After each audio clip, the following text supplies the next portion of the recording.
What is up, Tasty Seed family and the Jar Squatter Nation? Let's see, we've got a huge Thanksgiving show for you today. Thank you for tuning in. We've got a Thanksgiving feast, but before we do that, I've got a new segment. It's called Chris's Callouts, and these are kind of things that drive me a little, that grind my gears. The first one is trades. Although it's too late to trade now because we just reached our deadline, next year, if somebody sends you a trade offer, at least send them back a retort. Don't just nix the trade right off the bat.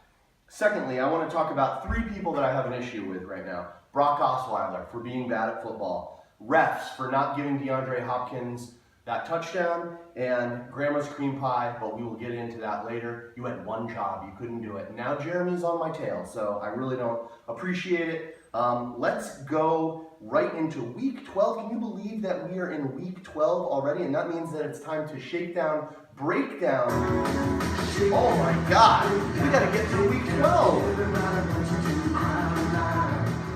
All right, looking right at week 12. We've got 3 games on the calendar for tomorrow to gobble up. The first one is Minnesota-Detroit.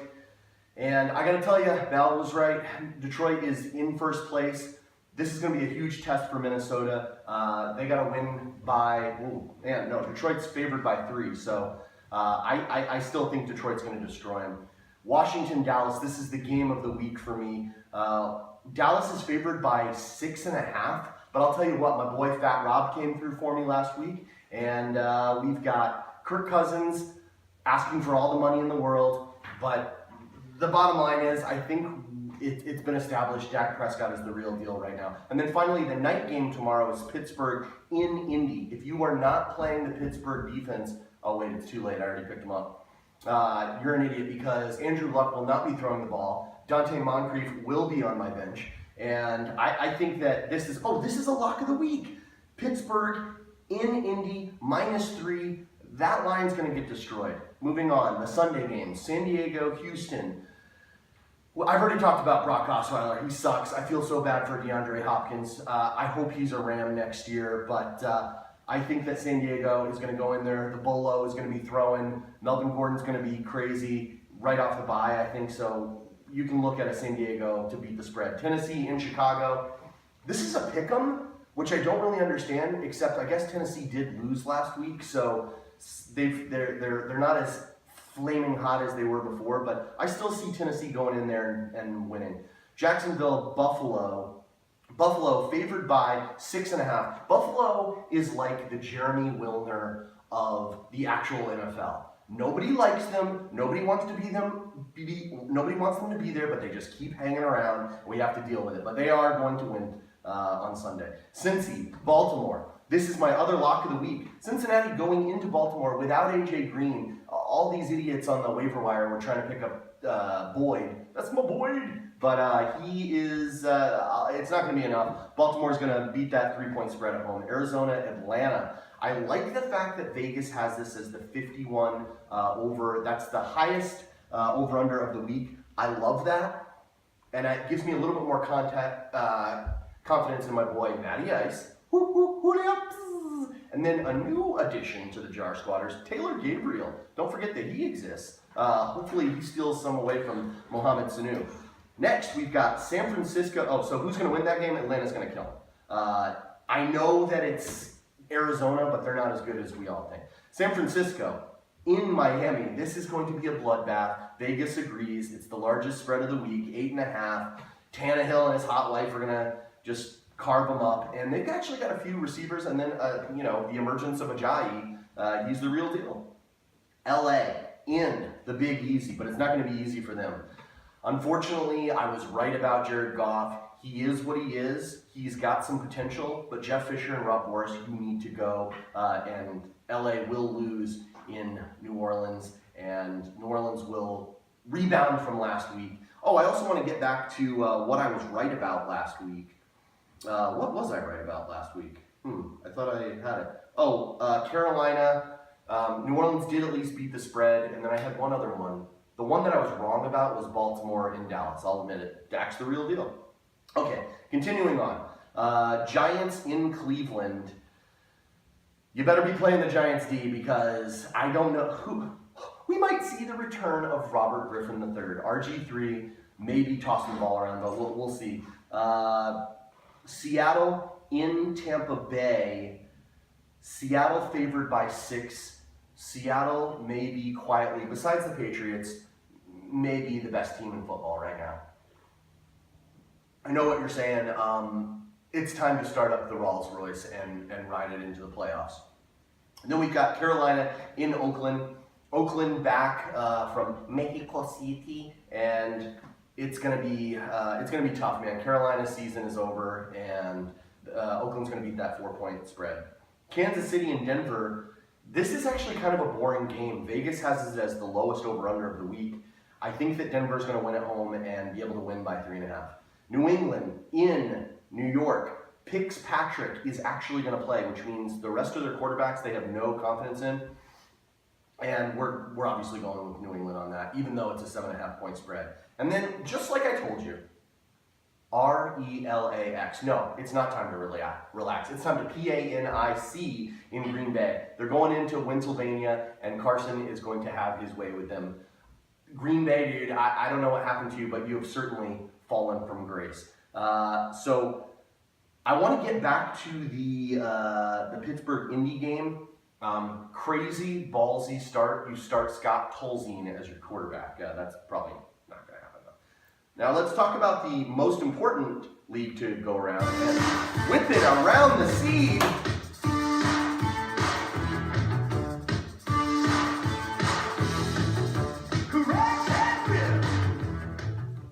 All right, let's talk about our league, and what that means right now is we need to get into the standings.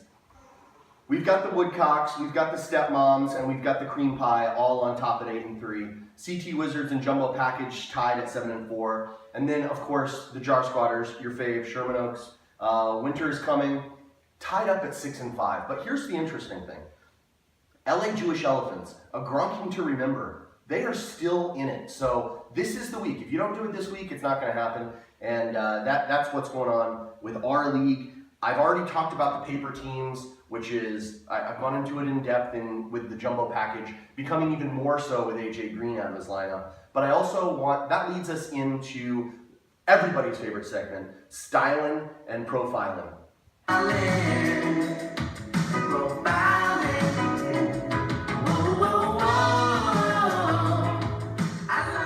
We're going to talk about the other paper team, which has revealed itself over the last couple weeks to me, but I didn't want to say anything.